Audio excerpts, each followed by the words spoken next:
The notification that my father had finally ceased to be a biological problem arrived at 10:14 a.m. on a Tuesday.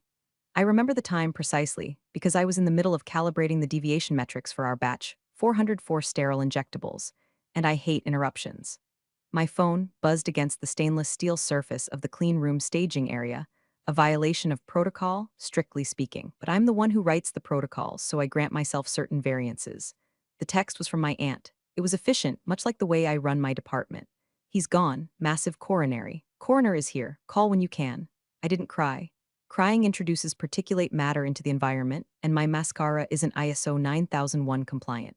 Instead, I felt a strange, hollow thud in my chest, like a centrifuge unbalanced by a single gram. My father and I hadn't spoken in 6 years. He was a man who viewed sobriety as a suggestion and responsibility as a disease, but biology is a binding contract. He was dead. I was the next of kin. The paperwork was going to be a nightmare. Before I tell you how I dismantled a multi-million-dollar pharmaceutical company using nothing but a silent stare and a federal statute, do me a quick favor. If you've ever had a boss who thought synergy was a substitute for competence, go ahead and hit subscribe button and tap the like. It fuels the algorithm and frankly, it keeps me from driving my car into a retention pond. I took a deep breath, inhaling the scent of isopropyl alcohol and recycled air, the smell of safety. I walked out of the sterile core, stripped off my Tyvek suit with practiced efficiency, and marched straight to the elevators. I needed to file for FMLA. Indiana law is clear, federal law is clearer, and I am nothing if not a creature of statutes. The executive floor was different. Down in production, we dealt with facts. Up here on the fourth floor, they dealt in fiction. The air smelled of expensive espresso and desperation. I knocked on the glass door of the new VP of operations. Chad. Chad was 32, had a degree in business optimization from a college that probably advertises on podcasts, and had been hired 6 weeks ago to disrupt our workflow. He wore a Patagonia vest indoors and had the kind of teeth that looked like they were purchased, not grown. He was currently sitting on a yoga ball behind a mahogany desk, typing on a laptop with stickers that said things like hustle and grind. Holly, the hallster, Chad said, not looking up. What's the haps? Getting that yield up, or are you here to tell me the FDA is grumpy again? My father died an hour ago, Chad, I said. My voice was flat. I don't do tremolo. Chad stopped typing. He looked up, blinked twice, and then arranged his face into a mask of performative sympathy he'd likely learned from a YouTube tutorial on empathy. Oh, wow, bummer. Truly, sending vibes. I need to initiate FMLA leave immediately, I said, placing the printed form on his desk. I'll need 3 days for the funeral arrangements and estate settlement. The probate courts in the state are slow, and his house is a biohazard. Chad picked up the paper as if it were a dirty tissue. He frowned, his eyebrows knitting together in a way that suggested deep, painful cognition. 3 days, he asked. Right now, Holly, look, I get it. It's a disruption. But we're pivoting to the Q3 rapid release cycle. We've got that $12 million distribution run for the West Coast distributors launching on Friday. The optics of the lead QA officer vanishing? Not great. My father is dead, I repeated, slower this time, as if explaining a contamination risk to a toddler. It's not a pivot, it's a funeral. Chad sighed, leaning back on his yoga ball, the rubber squeaking ominously under his khakis. See, this is what I mean about legacy mindsets. You're thinking about personal downtime. I'm thinking about the ecosystem. We're a family here, Holly, and families don't abandon the ship just because of external variables. I felt a vein in my temple pulse. Federal Medical Leave Act. It's not a request, Chad, it's a notification. I am the named qualified person on our license. I am telling you I will be unavailable. He smirked. It was a wet, condescending smirk that made me want to sanitize his face with a blowtorch. Qualified person. Right, the signature lady. Look, take the days if you have to, but just know this kind of fragility, it doesn't scream leadership material to me. We need rock stars here, Holly, not people who crumble. I'll see you Monday, I said, turning on my heel. Make sure you check your email, he called after me. He might need you to hop on a Zoom if the auditors sniff around. I walked to the elevator, my hands shaking, not from grief, but from the sheer, unadulterated rage of being called fragile by a man whose hardest life struggle was likely slow Wi-Fi at a Starbucks. I didn't know it then, but that smirk was the most expensive facial expression Chad would ever make. He thought he was managing a burned-out middle-aged woman. He didn't realize he was poking a sleeping tiger with a compliance violation. I went to my desk, packed my laptop, and looked at the framed certificate on my wall, named qualified person. In the pharmaceutical world, that title isn't just a job. It's a legal shield. It means I am personally, criminally liable if a bad pill leaves that building. It also means that without my physical presence or a formally designated deputy, which Chad had refused to hire because of budget efficiency, the plant is legally just a very expensive warehouse. He didn't know that. He thought I was just paperwork. As I drove out of the parking lot, the Indiana sky was the color of a bruised lung. I lit a cigarette, my one secret vice, the one thing that wasn't FDA approved, and inhaled. The smoke burned, grounding me. Fragile, I whispered to the empty car. I hoped Chad enjoyed the optics of what was coming, because he was about to learn that in my world, we don't just have problems. We have corrective and preventive actions. And he was the deviation. The funeral was exactly as I expected. Cheap, rainy, and attended by people who looked like they were auditioning for a depressing documentary about the Rust Belt. My father had alienated anyone with a credit score over 600, so the pews were filled with his drinking buddies, men with leathery skin and coughs that sounded like gravel in a blender. I stood by the grave in my black trench coat, watching the casket descend. It was a budget model, pressed wood veneer that would dissolve in the damp state earth within a decade. I felt nothing but a vague sense of procedural completion. Task closed. File archived. My phone had been buzzing incessantly for 3 days. 37 missed calls from the plant, 14 emails marked urgent with varying amounts of exclamation points. I didn't answer a single one. FMLA means leave. Leave means I am not working. If the plant was burning down, they could call 911. If the FDA was auditing, well, they should have thought about that before the VP told me to prioritize optics over mourning. I drove back to Indiana on Sunday night, exhausted, smelling of stale church basements and wet wool. I showed up at the facility at 7:45 a.m. on Monday, ready to get back to the sterile comfort of my spreadsheets. I swiped my badge at the employee turnstile. Beep. Access denied. I frowned. Must be a glitch. The system was notoriously finicky when it rained. I swiped again. Beep. Access denied. Contact security. A heavy feeling settled in my gut, cold and sharp. I looked up to see Gary, the head of site security, walking toward the glass doors. Gary and I went back 10 years. We exchanged Christmas cards. He looked at the floor, then at his shoes, then anywhere but my eyes. He opened the door manually but blocked the entrance with his body. I'm sorry, Holly. My codes don't work for you anymore. They locked you out of the mainframe at midnight. Locked me out? I adjusted my glasses. Gary, I'm the director of quality assurance. I have a batch release pending.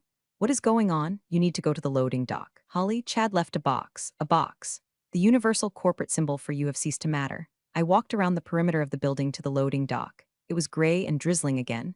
There, sitting on a wooden pallet usually reserved for rejected raw materials, was a cardboard banker's box. Chad was standing there, flanked by the HR representative, a woman named Kayla who looked like she was about to vomit. Chad, however, looked energized. He was holding a kale smoothie. Holly, he shouted over the hum of the idling trucks. Welcome back, or well, goodbye, I guess. I walked up to the pallet, my stapler, my frame degree, a half-dead succulent, and a manila envelope. What is this, Chad? I asked. My voice was dangerously quiet. We're making some structural changes, Chad said, sipping his green sludge. We did a deep dive on the metrics while you were away. Turns out your department is a bottleneck. Need agility? We need speed. And frankly, taking 3 days off right before a major launch, it showed a lack of commitment to the vision. We're exercising the will clause. You're firing me for attending my father's funeral. We're letting you go because of misalignment of values, he corrected, flashing those porcelain teeth.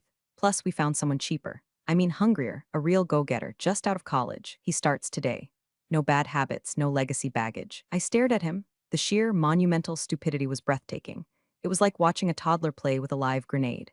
Chad, I said, and for the first time, a small, cold smile touched my lips.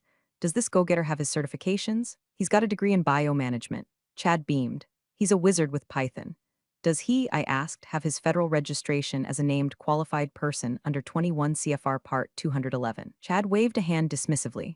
That's just paperwork, Holly. We'll figure it out. Don't be bitter. It causes wrinkles. He turned to Kayla. Give her the severance check. 2 weeks. Generous, right? I took the envelope. I didn't look at the check. I looked at the building, the steel and glass monolith that housed millions of dollars of controlled substances. You're right, Chad, I said. Paperwork is just paperwork. Until it isn't. I picked up my box. It wasn't heavy. My dignity was intact, unlike the regulatory status of this facility, which had technically just expired the moment my employment was terminated. Good luck with the launch, I said. I turned and walked to my car. I didn't look back. I didn't make a scene. I didn't scream. That's what amateurs do. Professionals, we check the statutes. As I sat in the driver's seat, the rain drumming on the roof, I didn't start the car immediately. I pulled out my phone. I didn't call my mom. I didn't call a recruiter. I called the number for the regional field office of the Food and Drug Administration. But I didn't speak to them yet. I just checked the contact hours. Then I drove home, opened a bottle of Pinot Noir, and prepared to watch the world burn. My apartment is like my life, minimalist, gray, and aggressively clean. I don't have throw pillows that say live, laugh, love. I have coasters that are geometrically aligned with the edge of the coffee table. I poured a glass of wine, a dry red that tasted like oak and vengeance, and opened my personal laptop. It's important to keep a personal backup. Corporate IT departments think they're gods because they can reset a password, but they always forget that quality officers are professional hoarders of documentation. We document to survive. I opened a folder titled Doomsday Protocols. Inside was a PDF copy of the facility's FDA establishment license. I scrolled to Section 4, subsection B. There it was, in unyielding Times New Roman font, named Qualified Person, QP, Holly Miller. License status: active only upon continuous employment and on-site oversight of the designated QP. The text might as well have been written in neon. It meant that the moment Chad deactivated my badge, he had inadvertently turned the entire manufacturing plant into an illegal operation. The FDA doesn't care about synergy. They care about accountability. If a batch of drugs goes out the door and kills someone, they need a specific human being to handcuff. For the last 5 years, that human was me. Now, it was nobody. And a pharmaceutical plant operating without a QP is like a commercial airliner flying without a pilot. It might glide for a while. Gravity is inevitable. I took a sip of wine. The rage I had felt in the parking lot was cooling into something harder, something useful. I wasn't just an ex-employee. I was a loose thread in a sweater, and Chad had just pulled me. I picked up my phone and dialed a number I knew by heart. Law offices of Stoller and Finch, the receptionist answered. Put me through to David, I said. Tell him Holly Miller has a whistleblower claim that's going to pay for his boat. David came on the line 30 seconds later. Holly, I thought you were lifers over at Pharma Corp. Did you finally snap and poison the coffee? They fired me, David, while I was at my father's funeral, a low whistle on the other end. Ouch. Wrongful termination? Better, I said, hearing the click of my keys as I drafted an email to him. They fired the named QP 3 days before a $12 million distribution run. And David replaced me with an unregistered grad student. There was a silence on the line. A profound, reverent silence. Holly, David said, his voice dropping an octave.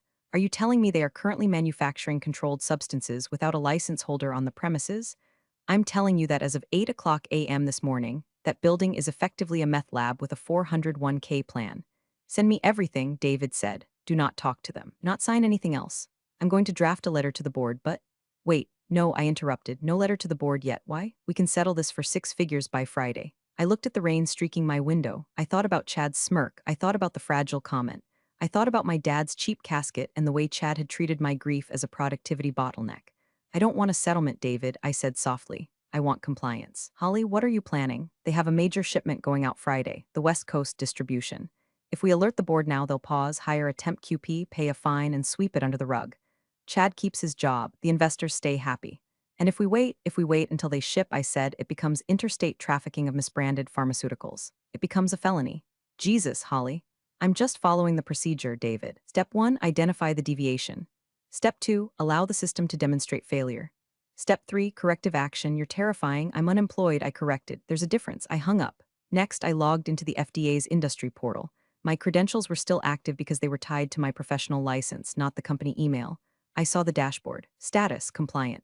Last login, 4 hours ago, by admin. Chad's team had logged in. Hadn't removed my name. They were ghostwriting my license. They were pretending I was still there to keep the green lights on. I took a screenshot. This wasn't just negligence anymore. This was fraud. I sat back, the blue light of the screen illuminating my face. I wasn't a vindictive woman by nature. I returned my shopping carts. I paid my taxes early. I followed the rules. But Chad had broken the cardinal rule of the universe. He mistook kindness for weakness and silence for submission. I finished my wine. It was going to be a long week. I needed to buy more popcorn. Tuesday and Wednesday passed with the agonizing slowness of a sterilization cycle. I didn't leave my apartment. I became a spider in the center of a digital web. I knew the rhythm of the plant better than I knew my own heartbeat. Tuesday, 2 p.m., raw material weighing. Wednesday, 9 a.m., compounding. Wednesday, 4 p.m., sterile fill. Every step required a signature. My signature, or legally the signature of someone I had explicitly authorized. Since I hadn't authorized anyone because Chad had fired me before I could even hand over my keys, every batch record they were generating was a confession. I needed eyes on the inside. I couldn't text my former team. IT would be monitoring their chats, looking for leaks. But the pharmaceutical industry in Indiana is small. Everyone sleeps with everyone, or at least drinks with them. I texted an old number. Extra pickles, no remorse. 20 minutes later, I got a reply. Diner on Route 4. 8 p.m. Bring cash. It was Marcus, a shift supervisor in packaging. He hated Chad almost as much as I did, mostly because Chad had tried to replace the breakroom coffee with nootropic mushroom tea. I sat in the back booth of the Greasy Spoon, wearing a hoodie and sunglasses like a discount celebrity. Marcus slid into the seat opposite me. He looked tired. He smelled like cardboard and adhesive. It's a shit show, Holly, he whispered, leaning over his milkshake. The new guy, the kid, he's running around with a clipboard looking like he's trying to solve a maze. He doesn't know the difference between a batch record and a love letter. Are they running the line? I asked, dipping a fry into ketchup. Full tilt. Chad's on the floor, high-fiving people. He's calling it velocity mode. They bypassed the QA hold step. My stomach tightened. Bypassing the QA hold was the industrial equivalent of driving blindfolded on a highway. How? The software won't let you proceed without a QP sign-off. Marcus looked around, then leaned in closer. Chad ordered IT to patch the code. They hard-coded an override, using a generic admin login to approve the steps. I almost laughed. It was so clumsy, so arrogant, so beautifully illegal. They weren't just forging a signature, they were hacking their own compliance software. The shipment? I asked. Trucks arrive Friday morning at 6 a.m. Loading Dock 4. Going straight to the McKesson hub in Chicago for West Coast distribution. Thanks, Marcus. I slid a $50 bill under the sugar dispenser. Buy the guys some real coffee. Holly, he said, grabbing my wrist, if this goes south, do we all lose our jobs if you keep your head down and document everything? No, the company will survive, the management won't. Just don't sign anything, Marcus. Lose your pen. He nodded and left. My next call was to Celeste. Celeste wasn't in pharma. She was an investigative journalist for a mid-sized business journal who had been trying to break a story on deregulation for years. She was sharp, hungry, and had a vocabulary that made sailors blush. Holly Miller, she answered on the first ring. To what do I owe the pleasure? Did you finally find the rat hair in the aspirin? Better, I said. I have a story about a tech bro VP who thinks FDA regulations are just suggestions for legacy companies. I'm listening. I can't go on record yet, I said, but I need you to have a draft ready for Friday morning. Title it something like Compliance Vulnerabilities. Keep it vague, just enough to make the investors nervous. Friday? What happens Friday? Friday, I said, is when the rubber meets the road, or rather when the federal marshal meets the loading dock. Your evil Celeste purred. I love it. I hung up. The trap was set. The cheese was in place. And Chad, the rat in the Patagonia vest, sprinting toward it with his mouth open. I went home and slept for 10 hours. It was the best sleep of my life. There's a specific kind of peace that comes from knowing you have done absolutely nothing wrong, and that the people who have are currently digging their own graves with golden shovels. Thursday morning, the day before the shipment. I wasn't there, but I could see it. I could feel the panic vibrating through the limestone bedrock of Indiana. According to a panic text from a lab tech named Sarah, sent from the bathroom, presumably the atmosphere inside the plant had shifted from velocity mode to Titanic mode. The kid, Justin, is crying in the titration lab, the text read. He can't find the deviation logs. Chad is screaming about blockers. I took a sip of herbal tea and replied, follow the SOP. If you don't know, don't guess. Inside the facility, the reality was likely grim, you see. Pharmaceutical manufacturing isn't just mixing powders. It's a chain of custody. Every gram of active ingredient must be accounted for. If you spill 5 grams, you don't just wipe it up. You write a report about why gravity defeated you.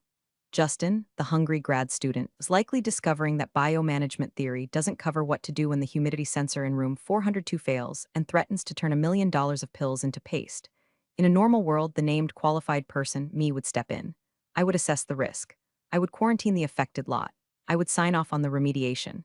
But Justin presumably asked Chad. And Chad presumably said, fix it in post. Around 2:00 p.m., my phone buzzed with an automated alert. I hadn't been removed from the emergency notification system yet. Another oversight by HR. Alert, critical system error. Batch record 404B integrity failure. I smiled. The software I had helped configure was fighting back. The system required a QP biometric scan to close the batch record. Justin's thumbprint wouldn't work. Chad's thumbprint wouldn't work. They were stuck. The pills were made, bottled, and boxed. But digitally, they didn't exist. They were ghosts in the machine. You cannot ship a ghost. I imagined Chad in the server room, sweating through his vest. He would be yelling at the IT director, a weary man named Patel. Just bypass it, Chad would shout. We have to ship. The trucks are coming. It's hard-coded for safety, Patel would argue. I am the vice president of operations. Chad would scream. I authorized the override. And that was the moment. That was the crossover. If they had stopped there, called the FDA, and admitted they messed up, a fine, a warning letter, a public shaming, but Chad didn't stop. At 4:15 p.m., I received another notification. Alert, batch record 404B approved. User, admin override. My heart rate didn't even spike. I just took a screenshot. They had done it. They had forced the system to accept a batch without a qualified review. It had just certified that the drugs were safe, pure, and effective, based on the medical opinion of nobody. I forwarded the screenshot to David, my lawyer. Subject, the smoking gun. Body, they just pulled the trigger. Don't fire back until the trucks are loaded. I went to my kitchen and started making a lasagna. Cooking is chemistry. It requires patience, precision, and the right ingredients. Chad had the ingredients, but he lacked the patience. and tomorrow. He was going to find out that hustle culture is not a valid defense in federal court. Friday morning, 5 o'clock a.m., the sun hadn't risen yet. The world was a bruised purple. I drove to the cemetery before the traffic started.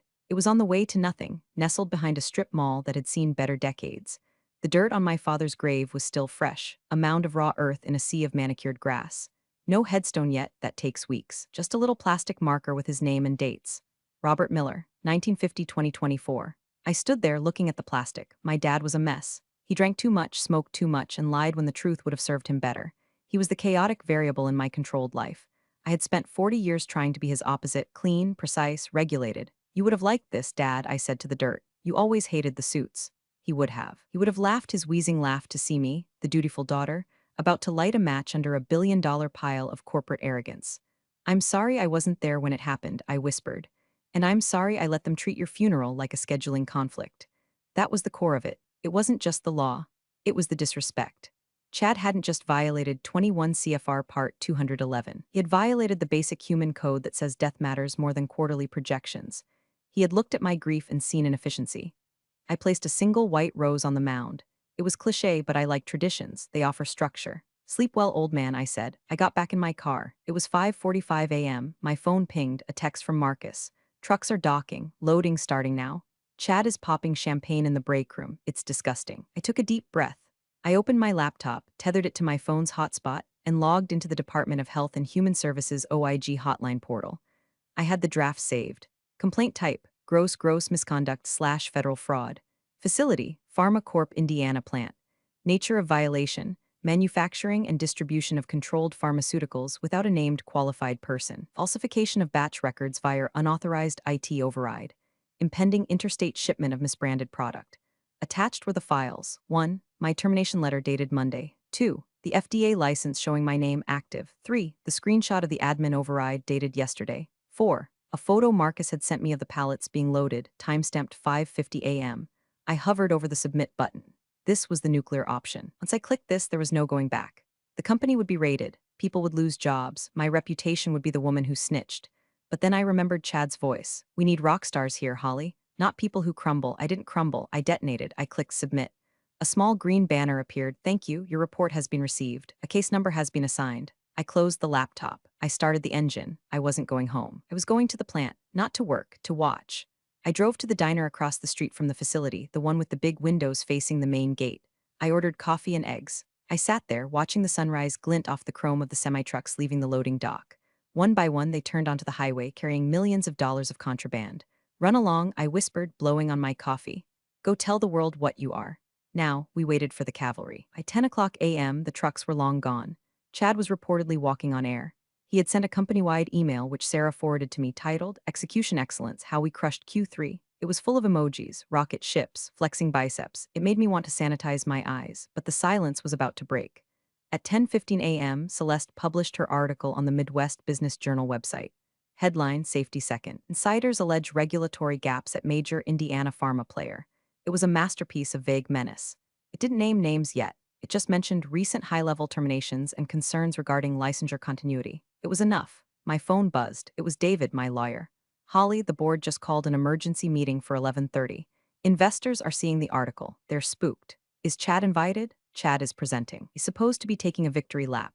Perfect. I knew exactly what was happening inside that conference room on the 4th floor. The mahogany table, the expensive water bottles, the nervous shuffling of papers. The CEO, a man named Sterling who had a tan that looked like stained wood, would be asking questions. Chad, what is this article? Chad, why is the stock down 2% since lunch? Chad, where is the QA director? And Chad, in his infinite arrogance, be spinning. He'd call it FUD, fear, uncertainty, doubt. He'd say it was a disgruntled ex-employee, me trying to sabotage the vision. He'd say the metrics speak for themselves. I sat in the diner watching the main gate. At 11 o'clock a.m., a black SUV pulled up to the security booth. It wasn't a limo. It was a government issue Tahoe, then another, then a local police cruiser. My waitress refilled my coffee. Something going on over there, Han. Looks like a parade. Just a surprise inspection, I said, smiling over the rim of my cup. I checked the time. The board meeting was starting right now. Chad would be pulling up his PowerPoint slides. He'd be pointing to the revenue projections. He had no idea that the slide deck of his life was about to catch fire. I imagined the scene. Chad standing up, adjusting his vest. We disrupted the supply chain, he'd say. We trimmed the fat, he'd say. The black SUVs rolled through the gate. The security guard, Gary, didn't stop them. He stepped out of the booth and pointed toward the administration building. I saw the men get out, blue windbreakers, yellow letters, U.S., Marshal, FDA OSI, Office of Criminal Investigations. They didn't walk fast, they didn't run. They walked with the heavy, inevitable pace of consequences. I took a bite of my toast. It was dry. I didn't care. Here we go, I whispered. I wasn't in the room, but I know exactly what happened. I know because David was on a conference line with the legal department, and he narrated the play-by-play to me later over drinks. Chad was mid-sentence. He was explaining how removing legacy personnel had improved decision velocity. The double doors of the boardroom didn't just open. They were pushed open by a man who had zero interest in corporate synergy. Agent Miller, no relation. Thankfully, from the FDA Office of Criminal Investigations walked in, flanked by two U.S. Marshals. The room went silent, the kind of silence where you can hear a stock price dropping. Who are you? Sterling, the CEO, demanded, standing up. This is a private board meeting. Sit down, Agent Miller said. He didn't shout, he just projected. He walked to the head of the table and placed a red folder on the polished wood. I am Special Agent Miller with the FDA. This is a federal stop production order pursuant to 21 CFR Part 211. As of 11:42 a.m., this facility is under the control of the United States government. Chad laughed, a nervous, high-pitched giggle. Whoa, okay, is this a prank? Did the sales team hire a stripper? Agent Miller turned to look at Chad. He looked at the Patagonia vest. He looked at the teeth. He looked at him like he was a stain on a Petri dish. Are you Chad Kensington? VP of Operations, Chad said, puffing his chest out slightly, though his voice wavered. Mr. Kensington, the agent said, did you authorize the release of Lot 404B via an administrative override at 4:15 p.m. yesterday? Aye. We. It was a glitch. We fixed it. Did you do so without the signature or presence of a named qualified person? Holly left. She abandoned her post. Chad shouted, pointing at the empty air. We had to ship. The business needs. The law requires, the agent interrupted, his voice like a hammer, a qualified person. By shipping that product, you committed interstate fraud. We have seized the trucks in Chicago. They never made it to the distributors. The CEO turned slowly to look at Chad. His face was gray. You shipped, Sterling whispered. Without a QP sign-off, you told me it was compliant. It's just paperwork. Chad screamed, his composure finally shattering. It's just a stupid signature. The pills are fine. The pills, the agent said, are evidence. He signaled to the marshals. Chad Kensington, please stand up and place your hands behind your back. What? No, no, Chad scrambled back, knocking over his yoga ball. It bounced comically across the room. You can't arrest me. I'm disrupting the industry. You're certainly disrupting something, the marshal said, snapping the cuffs on. The CEO slumped into his chair, head in his hands. The investors on the Zoom screen were frantically disconnecting. Outside, in the diner, I saw them bring him out. It's a beautiful thing to see a man who lives for optics get the worst photo op of his life. Chad was walked out the front doors, his hands cuffed behind his back, his vest looking suddenly ridiculous. He looked toward the diner. I don't know if he saw me. The tint on the windows was dark, but I raised my coffee cup anyway. Cheers, Chad, I said. How's that for pivot? The fallout was swift, brutal, and thoroughly documented in the trade press. PharmaCorp's stock dropped 64% by market close on Friday. By Monday, they were delisted from the exchange. The FDA doesn't play around. They pulled the manufacturing license entirely. The plant is currently dark, a metal skeleton sitting in the Indiana cornfields. Chad is currently out on bail, facing 3 counts of fraud and 1 count of conspiracy to violate the Food, Drug, and Cosmetic Act. His LinkedIn profile now says open to work, which is the funniest joke he's ever told. As for me, I didn't have to look for a job. The job came to me. On Tuesday, I got a call from BioVance, our biggest competitor across town. Their VP of Quality, a woman named Alina who wears pearls and scares people for a living, invited me to lunch. We heard what happened, Alina said, cutting into her steak. We heard you let them hang themselves. I just followed the procedure, I said. We need a named qualified person, she said. We respect the statutes and we respect grief. We also pay 30% more than what you were making. I started the next Monday. My new office has a window. It overlooks a garden, not a parking lot. I still have the box of stuff from my old desk. I kept the stapler. I threw away the succulent. It was dead anyway. Sometimes, late at night, I check the news. I see the lawsuits piling up against PharmaCorp. I see the angry comments from investors. And I think about my dad. He was a mess. He was chaotic, but he taught me one thing, even if he didn't mean to. If you're going to break the rules, you better be ready to pay the price. Chad thought the rules were for little people. He thought he could innovate his way out of a federal statute. He forgot that the regulations are written in ink, but they are enforced in iron. I'm Holly Miller. I am a named qualified person. My signature is worth millions, and my silence is expensive. So to anyone out there dealing with a boss who thinks they're a visionary because they read a biography of Elon Musk, document everything. Save your emails, know your worth, and never, ever let them see you cry. Just wait for them to load the truck and then call the marshals. Now, if you'll excuse me, I have a batch to release. And this time, the paperwork is immaculate.